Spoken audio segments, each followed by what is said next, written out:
This episode of Market Talk is brought to you by Growmark FS. Keeping up on the latest in ag is a challenge, to say the least, but there are experts nearby ready to help. You'll find them at your local FS. You can trust them to bring you customized agronomic grain and energy solutions born of the latest thinking.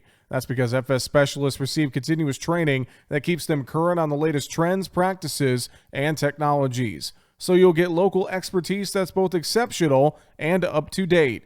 Visit fssystem.com to learn how FS is bringing you what's next. And joining us now as we take a look at what is happening in Wednesday's market trade action and see how things wrapped up, we are joined today by Mike Zuzolo of Global Commodity Analytics. And Mike, great to have you back on the show this week, sir. Hope you're doing well. Doing great. Ready to have some fun with you, Jesse. I am looking forward to it. Overall, on Wednesday, everything felt just kind of firm. I know beans kind of lost some momentum at the end of the session. Wheat was a little higher, but just overall to start, what are your thoughts on Wednesday's trade, Mike? I tell you, the last few days, especially since last Friday, I felt like the two of my favorite movies by the same actor, Bill Murray, and one of them obviously everybody knows, and that's Groundhog Day. The other one is The Man Who Knew Too Little. And I'll start out with Groundhog Day because of what you referenced with the soybeans. Once again, pounding their way with the help of harvest progress, with the help of terrific export inspections, with the help of South American weather, pounding their way back to $14, only to be pushed back again. I think this is the 5th or 6th time we've probably spoken about this, Jesse, on your show, by the wheat and by the corn.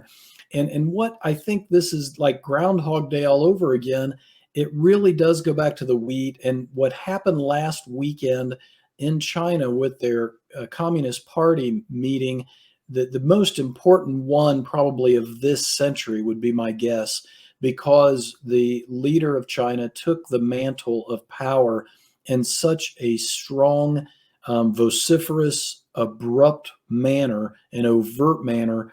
The whole, I think, Western world was left with their jaw hanging on the ground because of what he did. We knew what he was going to do as far as taking over a lot of power, but with the way he escorted or had escorted out the previous leader of China, who was very highly respected, out of the party Congress, truly unprecedented. So we have once again a situation where the wheat is pulling back the soybeans. So that's the Groundhog Day. Now, the man who knew too little is how I feel right now between now on October 30th, roughly, and November 19th, because as you say, it was kind of a quiet day today, but we better buckle up and strap ourselves in because we've got the Brazilian elections on the 31st. We've got the Battle of Kherson getting ready to be revved up. We've still got the dirty bomb issue wrapped around that Battle of Kherson. We've got the Federal Reserve announcement next Wednesday. We've got the U.S. election the following week. And then what kind of is the cherry on top is that on the exact same day, November 19th, the railroaders could potentially decide to strike, and we could get the grain deal renewed or not renewed. So it is going to be absolutely crazy in these markets, in my opinion, the first half of November. And then you throw on top of that today's wicked trade in the dollar trade. Well, plenty for me to unpack there, Mike. You definitely have brought up a lot of topics that we could dive into. I'll throw another one in there. WASD report, I believe, beginning part of November. That's just another one there. Let's talk a little more on wheat. Let's talk a little more on China. You sent me a chart today that I'm going to pull up on the video feed, talking copper and its relationship with wheat and how this may be a quote unquote China link. So talk to me about this and your thoughts here. Let's start there. Yeah, that's a great place to start. A lot of people in the trade right now, Jesse, are saying the wheat market's getting pushed back by the rains in the soft red wheat belt. No argument there. The wheat's getting pushed back because of the weaker demand base here in the United States. No argument there when it comes to the river system. The export inspection showed it again for a second week that the Pacific Northwest was the godsend for the soybean exports. But what I think the trade is maybe missing, and this goes back to the Chinese announcement last week and the financial market reaction, the financial markets just outright punished the Chinese government by what they did, because they took the Hong Kong Stock Exchange down to a 15-year low. and they took the Chinese currency, its official currency, back to levels not seen since 2007. Some other indicators are taking Chinese ETFs and equity markets and things like that back to levels even earlier than that. So think about that for just a second. You're essentially wiping out roughly 15 to 20 years worth of growth in terms of China and the globalization trade, something you and I've talked about. So that's where this chart comes in. You wouldn't think about Dr. Copper, and they call it Dr. Copper because of its relationship being so strong with the Chinese economy, but you wouldn't think Dr. Copper and wheat would be that closely related. But take a look at this chart. It just speaks volumes ever since 2018, 2019. Look at the major highs and major lows and the overall trend in the copper, which is in blue, and the soft red wheat, which is in purple. And this is where your commodity index funds, your managed money funds, your investor sentiment comes into play, in my opinion. And so we had a sharp down in May, June, bottomed in July, August. The copper tried to make a go of it in July, early August. It failed. And then the wheat tried to make a go of it after that, putting in a low, and it started to fail as well. So now we've had this kind of opposite trade where that black rectangle is. I think what this trade's wanting to do is I think it's trying to consolidate. And with the copper making a 5-week high today as one of the leaders to the upside because of the dollar break, I want to think that the copper market is saying to the world now, and the financial markets are saying to the world, because of the copper and because of the Chinese currency, we've done enough to China. We're going to back off punishing China at this point through the financial markets, through the currency markets. And that's where I think copper and wheat could link up again. So if you ask me this week's trade about wheat, all those other factors make up maybe 30% of the reasoning. I think 70% of the factors that went into this week's wheat trade so far and why it's holding back corn and beans really has to do with what's going on with the copper market. Well, to piggyback off this thought as well, Mike, I just a thought came into my head, and I wonder that with some of this concern around China, I will call it concern, just with everything with President Xi's reinstatement and worries about exports to China, worries about the Chinese economy, the things you mentioned with copper and wheat. I just wonder if this brings up the thought of risk management here, and whether or not we have a potential for downside risk in all of our commodities if Chinese U.S. relations on the export front, et cetera, are severely affected moving forward, Mike. We really do. I mean, this goes back to the New East and the New West that you and I have talked about, Jesse. And I had a client outside of Champaign, Illinois, in touch with me today and said, have they factored in the trade and the futures price for soybeans, in your opinion, the big crop in Brazil? And I said, really, no, not at all. And then you throw on top of that what we're talking about with China. I mean, just to give you a quick example of where I'm at with China and President Xi, since you brought him up, President Xi is they're comparing him to Mao as far as his philosophy being ingrained into the Communist Party manifesto. And so that's now Xi thought is what they use. I would even take it a step further based upon the research I've done with President Xi and his background. His father was punished severely by the Communist Party. Xi himself was sent to live with poor farmers when he was a teenager because of his father. And so I would say that Xi sees himself more as an emperor and more as a celestial leader of a universe, not just the world. And I mean that sincerely based upon what I've looked at. So with that kind of sinology as an example of what we're getting at here, I couldn't agree with you more that between the South American crop and what China may or may not buy from us in the future because of this polarized world, this New East, New West, this breakdown of globalization that I see coming at this point, I think this is really key. And I told the client outside of Champaign, I said, I really think July soybeans could be $2 lower several months from now if we do build that kind of a crop up in Brazil and we follow through with some of these issues with China and what they're planning to do, in my opinion. So I think that points to not being complacent, even though we're busy at harvest, not only looking at this current crop, but maybe even looking at the 23 crop as well to maybe lock in some floors or do something with both. Just not getting complacent, I think, is a big key right now. Exactly. And just to fine tune that is use weather rallies to hedge like we have all year long. And then, go back to the buying low and selling of high. I would love to be able to unwrap my bean puts right now, and I have started to take some off as farmers have sold more in areas that have gotten better basis levels because their yields have been light. So I am taking a small loss on some of my bean puts, but for other clients that have very bad futures markets, or very bad basis, I should say, near the river, I'm keeping them on at this stage because they're just a great tool because of what you're talking about. Mike Zuzolo, Global Commodity Analytics, is our guest here today. Mike, let's stay on that thought of basis. Let's maybe talk a little more on the corn side as well. Another chart you sent me, I'll pull it up on our video feed for the YouTube channel. And just looking at corn basis right now and thinking of where things stand, I know it's very regionalized. Walk me through what you're seeing on the basis side right now.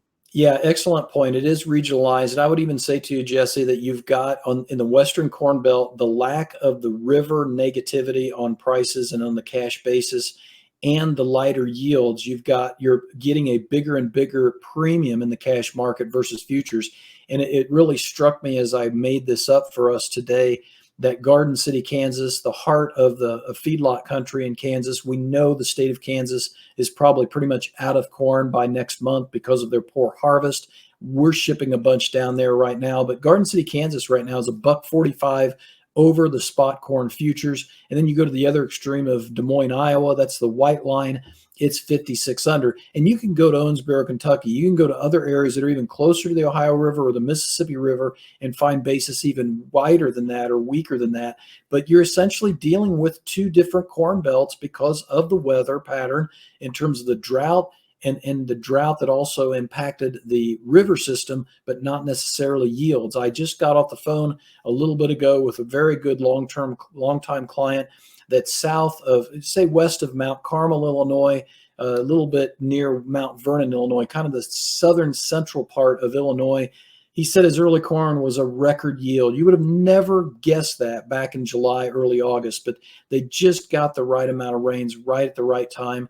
And then it just kept coming. They had ideal weather right when they needed it. So I think this is where it's not a cookie cutter marketing plan this year. You really got to be nimble. And if you have very high basis, like say the yellow line is Atchison, Kansas, here where I'm at, 50 over for spot corn. So clients that are finishing up with 220 bushel yields in corn, I'm recommending, yeah, go ahead, let the corn go, and we'll look to buy it back on paper at some later date. Maybe as we get closer to the WASDE report, as you bring up, or maybe after we get closer to that grain deal and the railroad strike.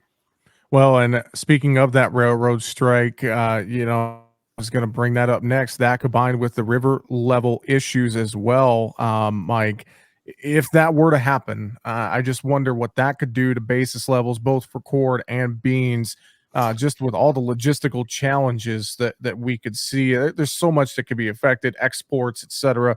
There's so much that could be affected there. That's an awesome point because, you think about it, if we would have on the same day of November 19th, the grain deal does get re-upped and then the railroaders decide to strike, I can't imagine which would go down harder, potentially the futures or the cash market, because as we talked about a couple of weeks ago, I think, it's really at the time now with these good corn yields, producers are moving from on-farm storage to commercial storage. And so that just goes back to being extra nimble on your sales and whether you choose the futures market. As you know, I've been more of a put buyer and hold more cash up until this time period. But now with these basis extremes that we're starting to see, it's natural that I want to do a little bit more cash selling in the Western Corn Belt and look to the paper side for re-ownership down the road.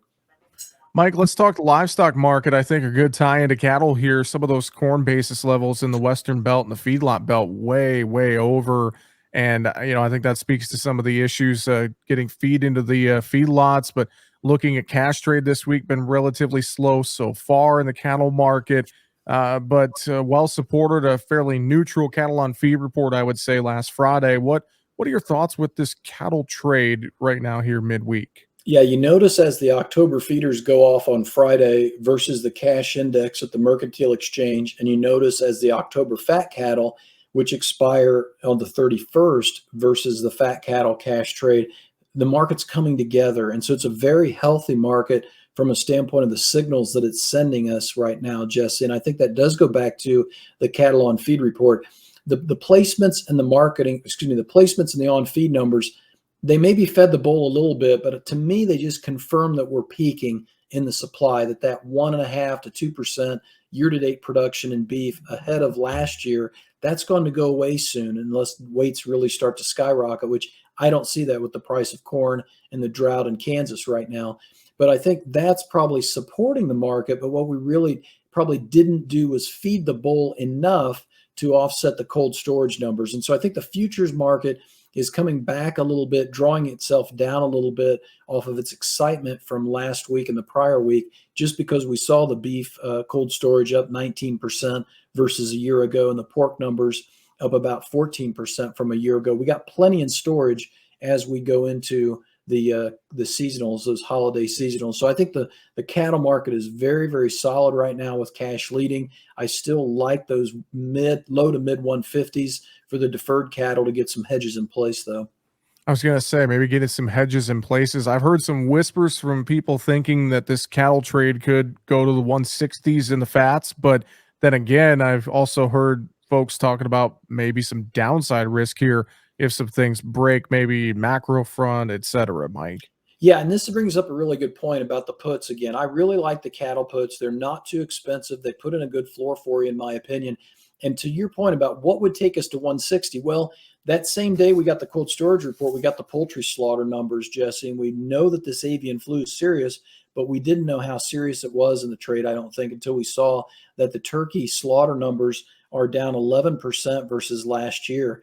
And so this makes me think, okay, what if we don't literally have the birds in the freezers and in the coolers come Thanksgiving, and all of a sudden we have a terrific ham seasonal for Thanksgiving, and then we roll into Christmas, we still can't replenish the bird supplies and stocks, and we have a terrific ham seasonal again, and then the beef roasts catch at that point. So this is the window of opportunity I think we could build or watch, especially the pork cutout led by the hams at this point, to see if maybe that type of scenario doesn't develop. And if it does, then you could see a renewed window here maybe of the hogs catching, the market and the funds taking the hogs up, and that drawing the cattle with it. And I think that's the most path of least resistance, so to speak, is what would get us to 160 fat cattle.